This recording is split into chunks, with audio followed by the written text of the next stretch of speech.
Friends, അസ്സലാമു അലൈക്കും, നമസ്കാരം and welcome back to my channel. അപ്പോൾ എന്തുകൊണ്ട് വിശേഷം? എല്ലാവരും സുഖമായിട്ടിരിക്കുന്നു വിശ്വസിക്കുന്നു.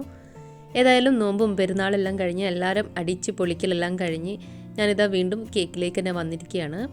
അപ്പോൾ ഇന്ന് ഞാൻ കാണിക്കുന്നത് ഒരു ബ്ലൂബെറി കേക്കിലുള്ള ഡെക്കറേഷൻ വീഡിയോ ആണ് കേട്ടോ. ഇത് ഞാൻ നോമ്പിനേക്കാളും നോമ്പിന് മുന്നേ എടുത്തിട്ടുള്ള വീഡിയോ ആണ് കേട്ടോ. അപ്ലോഡ് ആക്കാൻ ഇത്തിരി വൈകിപ്പോയി. സോറി, ബ്ലൂബെറി കേക്ക് എന്നാണല്ലേ ഞാൻ പറഞ്ഞത്. ബട്ടർ സ്കോച്ച് കേക്കാണ് കേട്ടോ. എനിക്ക് തന്നെ മറന്നു പോയിട്ടുണ്ട് എന്ത് കേക്കായിരുന്നു ഇത്. ഞാൻ എന്തിനെടുത്തിച്ച വീഡിയോ ആണെന്നാണ് ഞാൻ ആലോചിക്കുന്നത്. ഡെക്കറേഷൻ കാണിക്കാനായിരുന്നു, എന്തായിരുന്നു റെസിപ്പി ആണോ എന്നൊക്കെ ഉള്ളത് ഞാൻ നോക്കുകയാണ് കേട്ടോ.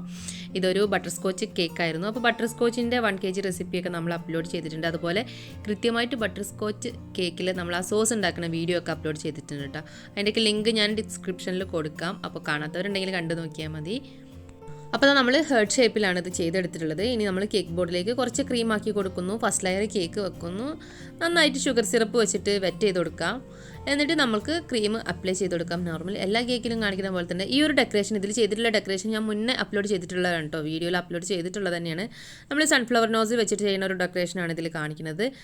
അപ്പം അന്ന് ചിലപ്പോൾ ആ ഒരു വീഡിയോ ഒന്നും കാണാത്ത പുതിയ സബ്സ്ക്രൈബേഴ്സ് ഉണ്ടാവും. അപ്പോൾ അവർക്ക് വേണ്ടിയിട്ട് നമ്മൾ വീണ്ടും ഇത് കാണിച്ചു എന്നേ ഉള്ളൂ. ജസ്റ്റ് അപ്പോൾ ഇതുപോലെ ബട്ടർ സ്കോച്ച് സോസ് കാര്യങ്ങളൊക്കെ നമ്മൾ ഫില്ല് ചെയ്യുന്ന ടൈമിൽ നമുക്ക് കേക്കിൻ്റെ സൈഡിൽ ഇതുപോലെ ക്രീം ചെയ്തതിന് ശേഷം ഒരു ചെറിയ വരമ്പ് കെട്ടി കൊടുക്കണം, നന്നായിരിക്കും കേട്ടോ. അപ്പോൾ നമ്മൾ കൊടുക്കുന്ന ഫില്ലിങ് പുറത്തേക്ക് ലീക്കായി വരാതിരിക്കും. പിന്നെ എന്തൊക്കെയാണ് എല്ലാവരുടെയും പെരുന്നാളിൻ്റെ വിശേഷങ്ങൾ? എല്ലാവരും പെരുന്നാളിന് ടൂറൊക്കെ പോയോ? എന്തൊക്കെയായിരുന്നു നിങ്ങൾ ഫുഡ് കാര്യങ്ങളൊക്കെ? ഞാൻ റെസിപ്പി ഒന്നും ഇല്ലാത്ത ഒരു ചെറിയ വ്ളോഗൊക്കെ അപ്ലോഡ് ചെയ്തിട്ടുണ്ടായിരുന്നു. പക്ഷേ ഒത്തിരി കമൻസ് ഒന്നും കണ്ടില്ല. നിങ്ങൾ എങ്ങനെയൊക്കെയാണ് പ്രോഗ്രാം അടിച്ചു പൊളിച്ചത് എന്നൊക്കെ താഴെ ഒന്ന് കമൻറ്റ് ചെയ്യണം കേട്ടോ.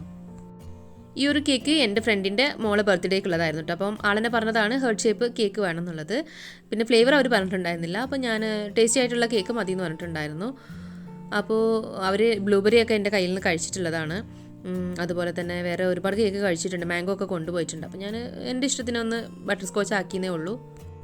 അപ്പോൾ ഓരോ ലെയറും വെച്ചു, ക്രീം ചെയ്തു, അതിൻ്റെ ഉള്ളിൽ നമ്മളെ നട്ട്സും കാര്യങ്ങളൊക്കെ ഫില്ലിങ് ചെയ്തു. ഇപ്പോൾ ഇതാ ക്രീം കോട്ട് കഴിഞ്ഞിട്ടുണ്ട്. അതിൻ്റെ മുകളിലായിട്ട് ഫൈനൽ കോട്ട് ചെയ്യാനായിട്ട് നന്നായിട്ട് തന്നെ കട്ടിയിൽ ക്രീം ചെയ്തിട്ട് ഞാനിതാ ഈ ഒരു ഹേർട്ട് ഷേപ്പിൽ ചെയ്യുന്ന ടൈമിൽ എനിക്ക് ഈ ഒരു സ്ക്രാപ്പറാണ് കേട്ടോ നല്ല യൂസ്ഫുൾ ആയിട്ട് തോന്നിയിട്ടുള്ളത്. ആ ഒരു സ്റ്റീൽ സ്ക്രാപ്പറിനേക്കാൾ നല്ലത് ഈ ഒരു പ്ലാസ്റ്റിക് സ്ക്രാപ്പറാണ് കേട്ടോ. അപ്പോൾ ഇത് ഫുള്ളായിട്ട് തന്നെ കേക്ക് ഫിനിഷ് ചെയ്തെടുത്തിട്ടുണ്ട് കേട്ടോ. അതിന് നമുക്ക് ഡെക്കറേഷൻ ചെയ്ത് തുടങ്ങാം. അപ്പോൾ അതിനായിട്ട് ഞാനിതാ പൈപ്പിംഗ് കവറിലേക്ക് ഒരു നോസിൽ ഇട്ടിട്ട് ഇതുപോലെ അതിൻ്റെ അറ്റം ഒന്ന് കട്ട് ചെയ്ത് കൊടുക്കുന്നുണ്ട്. അപ്പോൾ ഈ ഒരു നോസിൽ ഇതിൻ്റെ ഷേപ്പ് കണ്ടാൽ നിങ്ങൾക്ക് മനസ്സിലാവും. ഇതാണ് നമ്പറൊന്നും ഇല്ല കേട്ടോ. അപ്പോൾ ഷേപ്പ് ഞാൻ കാണിക്കാം. അത്ര ക്ലിയർ അല്ലല്ലേ ക്യാമറ? അപ്പോൾ ഇപ്പോൾ കാണും കേട്ടോ. അപ്പോൾ ഇത് സൺഫ്ലവർ നോസിൽ വരയ്ക്കണ ഇതാണ് കേട്ടോ. സൺഫ്ലവർ വരയ്ക്കണ നോസിലാണ്. അപ്പോൾ ഇതിൻ്റെ ഷേപ്പ് വന്നിട്ട് ഇതുപോലെ റാ പോലെയാണ്. റാ എന്ന് പറയാൻ തിരിച്ചിട്ടാൽ യു ആയിരിക്കും. അപ്പോൾ ഈ ഒരു നോസിൽ വെച്ചിട്ട് നമ്മൾ ഡെക്കറേഷൻ കാണിച്ചിട്ടുള്ളതാണ്. ഇനി ഞാൻ ഇതിൻ്റെ ഉള്ളിലേക്ക് ഓറഞ്ച് കളറാണ് കേട്ടോ എടുക്കുന്നത്. നമ്മൾ ഷുഗറിൽ നിന്നുള്ള ബ്രാൻഡിൽ ഓറഞ്ച് കളറാണ് യൂസ് ചെയ്തിട്ടുള്ളത്. ഇനി നമ്മൾ പെറ്റൽ നോസിൽ വരയ്ക്കണ പോലെ ഓരോ ഇതൾ വരച്ചെടുക്കുക കേട്ടോ. കേക്കിലേക്ക് ഡയറക്റ്റ് വെച്ചിട്ട് വരയ്ക്കുകയും ചെയ്യാം, അല്ലാതെ തന്നെ നമ്മൾക്ക് ഇതുപോലെ വരച്ചതിന് ശേഷം വെച്ച് കൊടുക്കുക കേട്ടോ.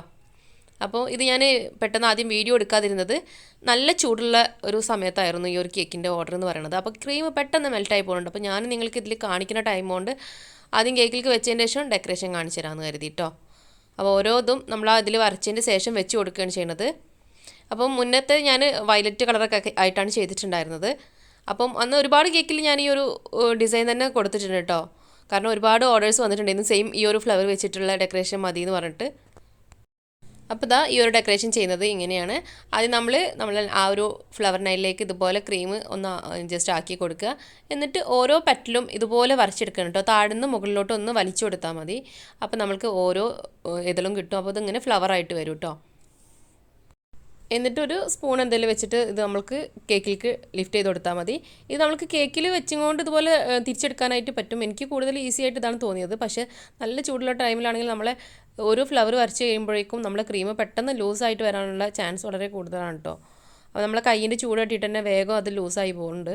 അപ്പോൾ അതുകൊണ്ടാണ് ഞാൻ ആദ്യം വരച്ചൊന്നും കാണിക്കാതെ ഇരുന്നിട്ടുണ്ടായിരുന്നത്. പിന്നെ ഞാൻ ഈ ഒരു സെയിം നോസിൽ വെച്ചിട്ട് തന്നെയാണ് കേക്കിൻ്റെ സൈഡിലൊക്കെ ആയിട്ട് ചെറിയൊരു ബോർഡർ പോലെ ഇതേപോലെ തന്നെ താഴ്ന്ന മുകളിലോട്ട് വലിച്ചിട്ട് ഒരു ചെറിയ ഡെക്കറേഷനും കൂടി കൊടുക്കുന്നുണ്ട്. അപ്പോൾ ഇത്രയേ ഉള്ളൂ കേക്കിൻ്റെ ഡെക്കറേഷൻ എന്ന് പറയുന്നത്. അപ്പോൾ ഈ ഒരു വീഡിയോ നിങ്ങൾക്ക് ആർക്കെങ്കിലും ഇഷ്ടപ്പെട്ടു ഉപകാരപ്പെട്ടു എന്ന് തോന്നുന്നുണ്ടെങ്കിൽ ഒന്ന് ലൈക്ക് ചെയ്ത് അതുപോലെ നിങ്ങളുടെ ഫ്രണ്ട്സ് ആൻഡ് ഫാമിലിക്കൊക്കെ ഒന്ന് ഷെയർ ചെയ്ത് കൊടുത്തിട്ട് വേണം കേട്ടോ കാണാൻ. പിന്നെ സബ്സ്ക്രൈബ് ചെയ്യാതെയൊക്കെ ആരെങ്കിലും വീഡിയോ കാണുന്നുണ്ടെങ്കിൽ പ്ലീസ് ഒന്ന് സബ്സ്ക്രൈബ് ചെയ്തിട്ട് സപ്പോർട്ട് ചെയ്യണം. കൂടെ കാണുന്ന ഒരു കുഞ്ഞു ബെല്ലൈക്കൺ ഉണ്ട് റൈറ്റ് സൈഡിലായിട്ട്. അതിൽ ഓൾ എന്ന ഓപ്ഷനിൽ വേണം കേട്ടോ ക്ലിക്ക് ചെയ്യാൻ. അപ്പോഴാണ് ഞാൻ പുതിയ വീഡിയോസൊക്കെ അപ്ലോഡ് ചെയ്യുമ്പോൾ നിങ്ങളുടെ ഫോണിൽ ആദ്യം തന്നെ നോട്ടിഫിക്കേഷൻ കിട്ടുള്ളൂ. അപ്പോൾ മറ്റൊരു നല്ല വീഡിയോയുമായി കാണുന്നതുവരേക്കും ബൈ ബൈ.